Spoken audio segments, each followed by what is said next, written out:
আসসালামু আলাইকুম, আশা করি সবাই ভালো আছেন। আলহামদুলিল্লাহ, আপনাদের দোয়া এবং ভালোবাসায় আমি অনেক ভালো আছি। তো আপনাদের মাঝে আরও একটি নতুন ভিডিও নিয়ে আসলাম। আজকে আমরা রওনা দিতেছি হচ্ছে অষ্টগ্রামের উদ্দেশ্যে। আর এখন আমরা বাজিতপুর ফেরিঘাট থেকে নৌকায় উঠলাম, কারণ ফেরি পাই নাই আর ফেরি আসতে অনেক দেরি লাগবে। এই কারণে আমরা কিন্তু টাইম মেনটেন করে বাড়ি থেকে আসছি, কারণ সন্ধ্যার আগে বাড়ি যাইতে হবে। আর আমরা আছি হচ্ছে মনোহরদী থানা থেকে, নরসিংদী ডিস্ট্রিক্ট থেকে, আর এটা হচ্ছে কিশোরগঞ্জ ডিস্ট্রিক্ট। অনেক দূর থেকে আসছি আমরা।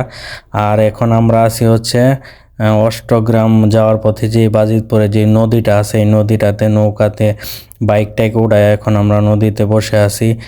নদীর মাঝখানে এখন নৌকায় আছি। দেখেন কত সুন্দর একটা নদী আর পানি।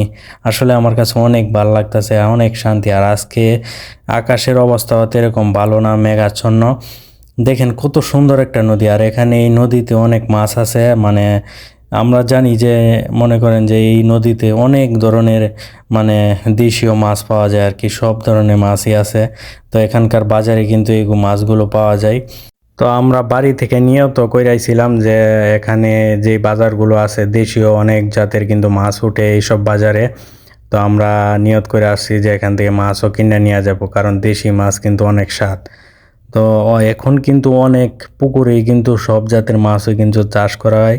তো ওই মাছগুলো কিন্তু এরকম স্বাদ পাওয়া যায় না। এখন চিন্তা করলাম যে এখানে আসছি, এখানে কিন্তু বাজার ঘাটে কিন্তু ভালো ভালো দেশীয় মাছ পাওয়া যায়, এগুলো নিয়ে যাবো। আর দেখেন এই যে একটা জাহাজ আইতাছে, ছোটো একটা জাহাজ, অনেক সুন্দর, দেখেন পানি দিয়ে চলতেছে। আসলে আমার কাছে এত ভালো লাগছে যে এই গ্রামীণ পরিবেশে আসলে আমরা মনে করেন যে বাড়িতে বৈশা থাকি, কিন্তু চারপাশে কিন্তু আমাদের বাড়ির যেই চারপাশগুলো আছে ওইখানে কিন্তু অনেক সুন্দর সুন্দর জায়গা আছে, অনেক সুন্দর সুন্দর জায়গা ঘুরতে আসতে পারেন আপনারা। তো এই জায়গাটা হচ্ছে আপনার বাজিতপুর যে নদীটা আছে, এই নদীটা আসলে অত্যন্ত সুন্দর। যদি না আসতাম তাহলে কিন্তু কখনোই বুঝতাম না এই নদীর যেই স্রোতের ঢেউ আর এখানকার যেই ভিউ আমার কাছে অত্যন্ত অনেক ভালো লাগছে। এই দেখেন আরেকটা নৌকা যাইতেছে।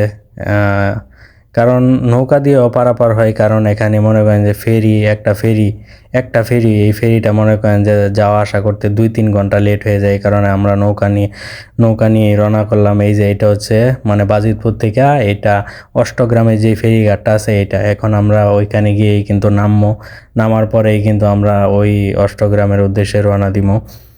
তো আসলে আমার কাছে অনেক ভালো লাগছে এই দেখেন। আর এই জায়গাগুলো মনে করেন যে যখন বর্ষাকাল আছে তখন কিন্তু এইগুলা পানিতে মানে ভরপুর থাকে। এখন কিন্তু পানি নাই, এই কারণে এই বাড়িগুলো এখানে আছে আর ফেরিঘাটটা এখানে লাগানো আছে। তো সামনের যেই জায়গাগুলো দেখছেন এগুলো সব কিন্তু বর্ষাকালে পানিয়ে ভরপুর থাকে। তো এখন পানি কম, এই কারণে মনে করেন যে এখানে ফেরিঘাট বানাইছে, না হলে আরও সামনে এই ফেরিঘাটটা ছিল, ঠিক আছে। এখন পানি নাই, এই কারণে আমরা এখন চলে আসছি অষ্টগ্রাম ফেরিঘাটে। এখন আমরা আইসা পড়ছি, এখন বাইকগুলা নামাবো। আর বাইকগুলা নামাতে কিন্তু অনেক রিস্কের ব্যাপার, কারণ এখানে অনেক ডালু জায়গা আছে, দেখেন কীরকম। আর এই বাইকটা হলো আমার। তো ভিডিওটা ভালো লাগলে সবাই লাইক কমেন্ট শেয়ার করে পাশে থাকবেন।